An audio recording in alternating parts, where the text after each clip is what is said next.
strength is a power. It's one of the 12 powers. It aligns itself with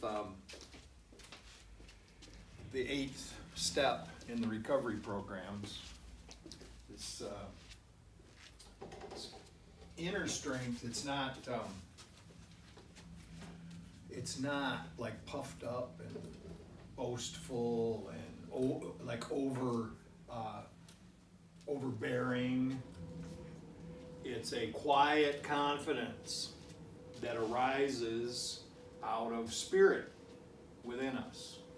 This strength is our ability to take responsibility.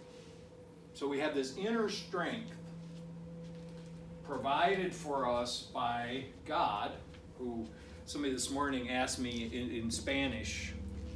They said in Spanish, oh God, now I lost it. Now I lost the phrase that they said. But I knew right away what they were talking about. It was our Father, right? It was our Father. So it didn't say Padre. It said some. Anyway, it doesn't really matter. But the idea was that it said our Father. And so this was Jesus. What Jesus did when he was given an instruction as to how to pray. This is the instruction as how to pray. He says first thing is go into your closet and close the door.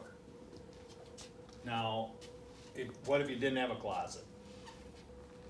It's just like a euphemism, right? You go into your closet and close the door, meaning go somewhere where you can be quiet and you can close out the outer distractions, right?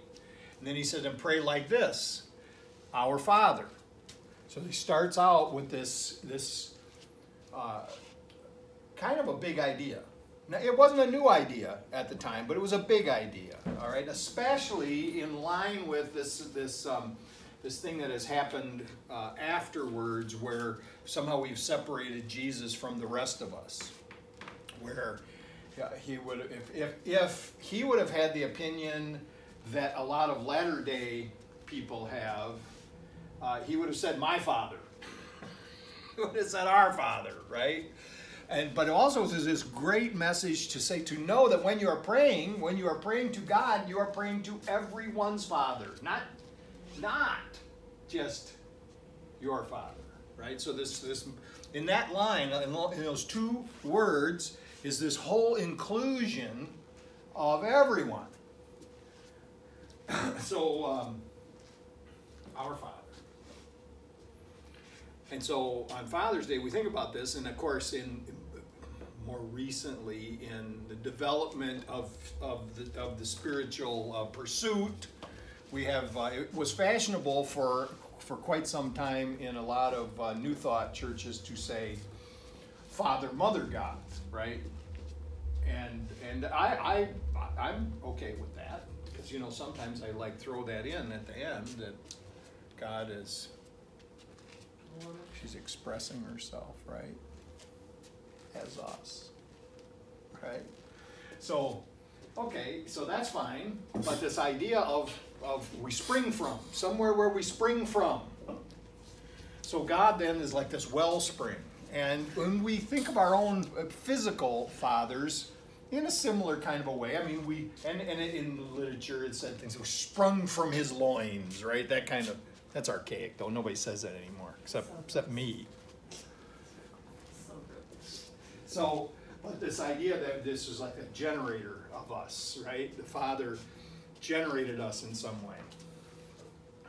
So, on Father's Day, something weird happened. I'm just going to go ahead and tell the story. This weird thing happened concerning fathers. All right? So, I was going to put it in the good news, and then I realized it wasn't really that good a news. But so here's what happened. I was sitting at Spider Sushi having lunch, and Marley called me and said,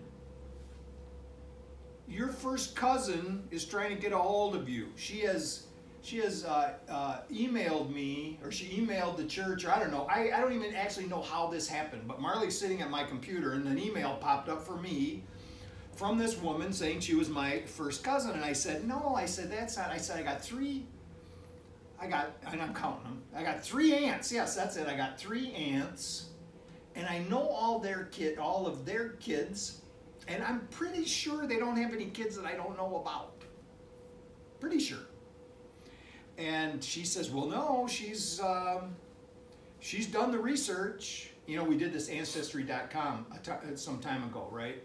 And you know, because I was hoping, the only reason, I'm going to just tell you, I'm going to admit to it, right? The only reason I did the Ancestry.com was because I was sure, you see how dark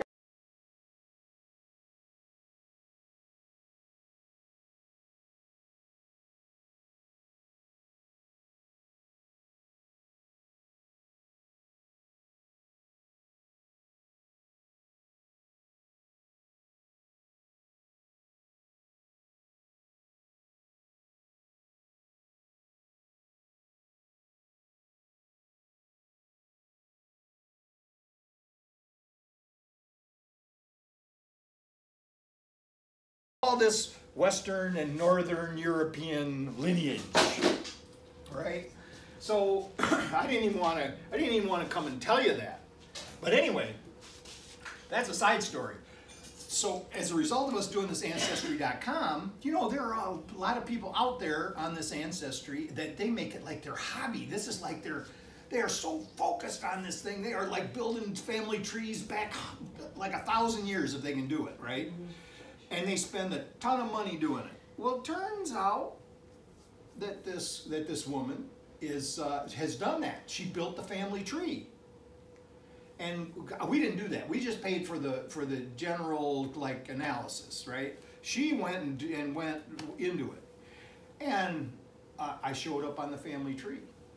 I wouldn't have if we wouldn't have sent off ours, right? Because we were anyway. So show up on the family tree, and it says like huge likelihood that she is my first cousin.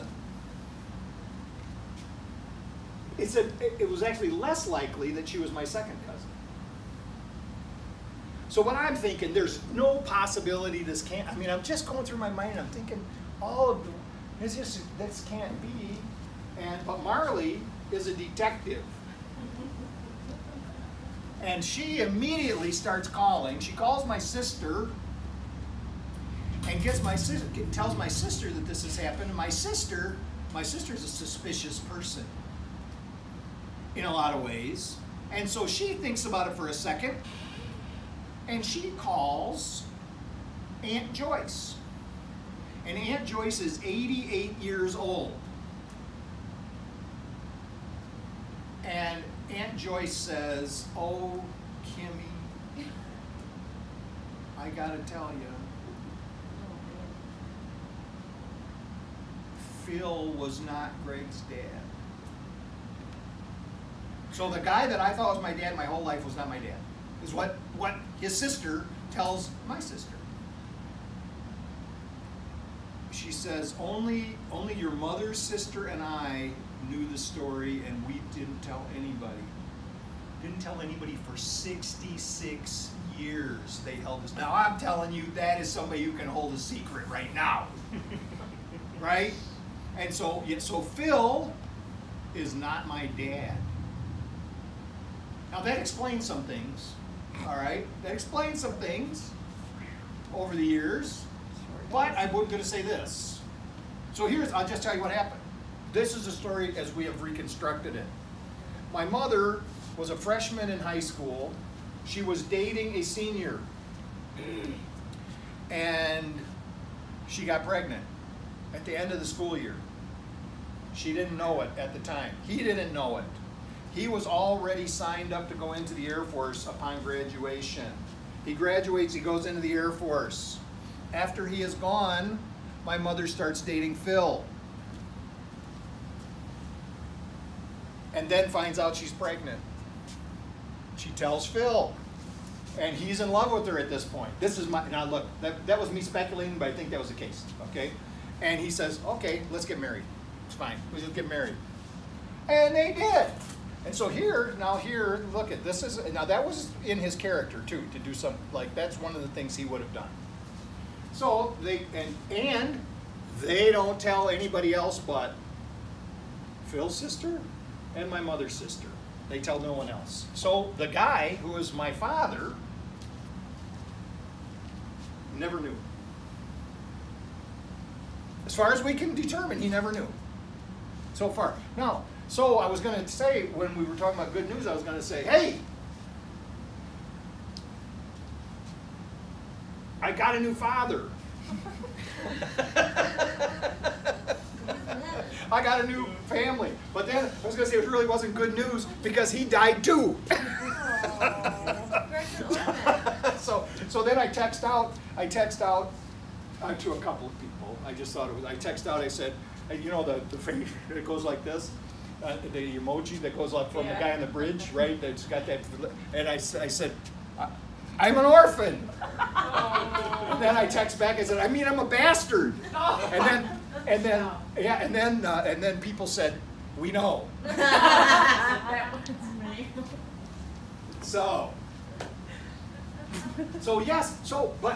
I got this whole new. So here's the good. So listen, talking about fathers, right?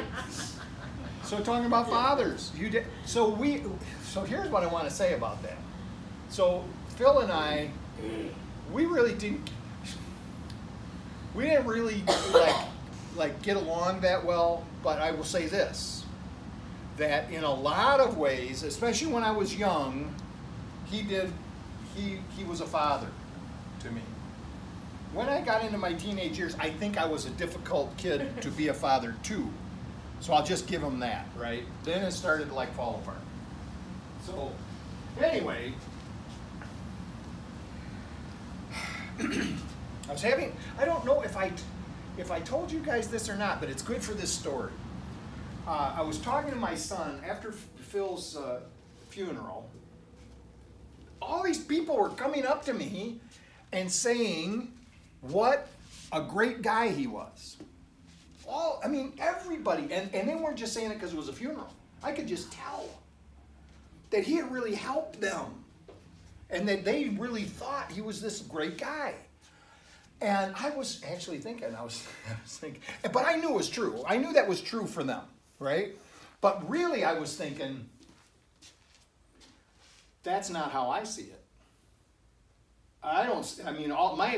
The majority of my experience with him was otherwise. I won't say any more than that. And so I'm sitting there, and my son Tyler had come for the funeral from California. And I was thinking, and I looked at him, and we went to the cemetery. And when we left the cemetery, I said to him, I said, Tyler, I got to tell you, these people came up and said he's such a great guy. I didn't think so. And I know that, at my funeral, there's going to be a bunch of people that come up to you and say that I really helped them, that I was of service to them. And they'll be telling you the truth. I just don't want you to be standing there thinking that I was not to you. And so then we start to talk about it. We have this great opportunity here. Now see, I made some formal amends years ago to my son. But ongoing amends means that I can't be showing up, or actually not showing up, right? Not showing up for him, and this idea of not showing up for grandkids, because this was really his complaint. His complaint was he did not know Phil. Even though we've been there many times, there was no relationship between them, right? So he thought about this for 2 weeks. And then he called me and he said, this is what I want. I want to make sure that my kids know you. I want to make sure this is what you can do to make amends to me. Make sure you are present for my kids. So this is what we're talking about here. This is what we're talking about in this 8th step, is realizing that there's people that need to be put on that list those people that we have harmed in an indirect way, but still amends are owed. And that continuing, these ongoing amends, means that I need to use the strength of spirit that is within me to take responsibility for my life, to be responsible to my family. And so I was thinking about this morning, and I'm going, holy cow, now I got a whole new family to be responsible to. At first, I was like, you know what? I'm 66 years old, for crying out loud. Stay over there in Freeport. I mean, these are the first thought I'm thinking about. You know, I'm thinking about it in terms of a burden. I'm not thinking about it in terms of some other. I'm a busy person. This is the kind of stuff that goes through my mind. So she wanted to come, like the cousin wanted to come. And I said, and she was talking to Marley. She hasn't talked to me yet. They had a funeral over there, so, and we were going to New York then after that. But I was talking to Marley, and I text Marley back, and I said, too soon.